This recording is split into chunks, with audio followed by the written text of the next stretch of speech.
என்ன பண்ணாலும் hair fall ஆகிட்டே இருக்குன்னு கவலைப்படுறீங்கன்னா இந்த nut seeds and fruit use பண்ணி ரெடி பண்ற இந்த பயோட்டின் ஸ்மூதியை ரெகுலரா உங்க பிரேக்ஃபாஸ்டா எடுத்துட்டு வாங்க. ஹேர் ஃபால் மட்டும் இல்ல, டோட்டல் பாடியும் ஸ்ட்ரென்தன் ஆயிடும். 4 பாதாம், 4 முந்திரி, 3 வால்நட், 5 கிரேப்ஸ், 2 அத்திப்பழம், 2 டேட்ஸ். இது கூடவே உங்ககிட்ட இருக்க எந்த சீட்ஸ்னாலும் ஆட் பண்ணிக்கலாம். பிளாக் சீட் மட்டும் கண்டிப்பா ஆட் பண்ணிக்கோங்க.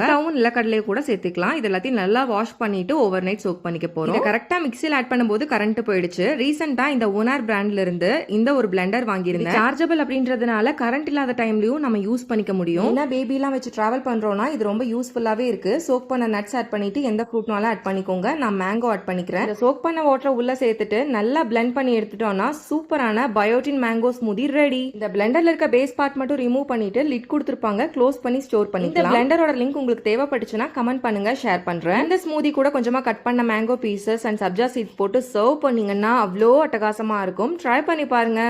பாய்.